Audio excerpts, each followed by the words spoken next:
Hello, bienvenue dans ce nouvel épisode du podcast.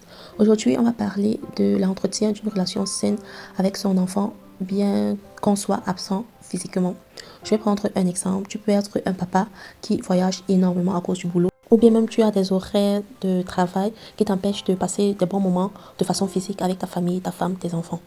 J'ai posé une question à ma communauté d'Instagram, à savoir comment est-ce qu'on peut faire pour entretenir une relation d'amour avec un partenaire qui vit à distance. Les réponses qui revenaient fréquemment étaient la communication, la confiance mutuelle dans le couple et la sincérité. C'est aussi de cette même façon qu'un parent, qu'un papa étant absent physiquement devrait entretenir la relation avec son enfant bien qu'il étant absent à la maison. Ce que le papa devrait premièrement faire, c'est de justifier son absence auprès de son enfant. Je ne suis pas en train de parler de donner des comptes rendus à son enfant, mais de dire le pourquoi du comment tu es absent. Je suis absent parce que je dois travailler, je dois chercher de l'argent pour nourrir la famille, pour t'acheter des habits. Mais donner une justification à l'enfant de peur que ce dernier l'interprète de façon inappropriée. Deuxièmement, le papa devrait s'assurer d'appeler au moins chaque jour pour avoir des nouvelles des enfants, pour parler directement aux enfants. Il y aura des jours où ça sera des conversations rapides sur comment tu vas, bonsoir, bonne nuit, tu dors bien. Mais il faudra aussi qu'il y ait des jours où la conversation soit vraiment consistante. Déjà, comment était ta journée, avec qui tu as joué, qu'est-ce que tu as fait, pour que l'enfant sente que le papa, bien qu'il soit loin, au moins il s'intéresse à ce que je fais. Les échanges de vidéos peuvent aussi beaucoup aider, où le papa prend une petite vidéo chaleureuse qui sera destinée à l'enfant. Et sincèrement, ces petites attentions, ça aide franchement. Cette présence virtuelle ne pourra jamais remplacer le physique. Ceci étant dit, il faudrait également de temps en temps être présent. Et en étant présent, marquer sa présence. Par exemple, ça peut être pendant des vacances, ça peut être pendant les week-ends.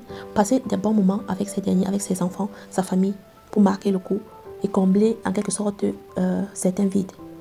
Maintenant, je vais aborder la deuxième partie de cet épisode. Comment est-ce que la mère peut aider la relation à distance d'un papa avec son enfant? Premièrement, la mère doit faire très attention à ce qu'elle dit devant l'enfant à propos du père. Sur un coup de colère, la mère peut peut-être dire « De toute façon, ton père n'est même jamais là, il sait même à quoi ». Sur le coup, tu te dis c'est juste une simple phrase, mais ça a une tonalité tellement puissante dans la tête de l'enfant. Cela peut engendrer le mépris, le manque de considération de l'enfant vis-à-vis de son papa.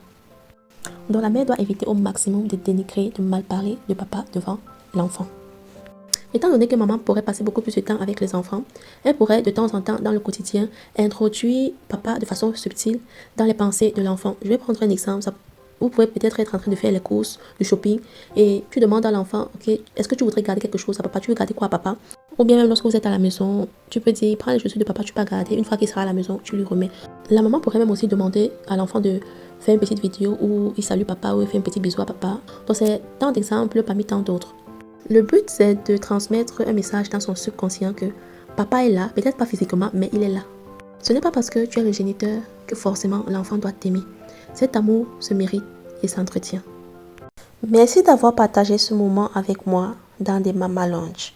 Si cet épisode t'a parlé, n'hésite pas à le partager à une autre maman, à laisser une note, un commentaire et surtout, n'oublie pas, tu n'es pas seul.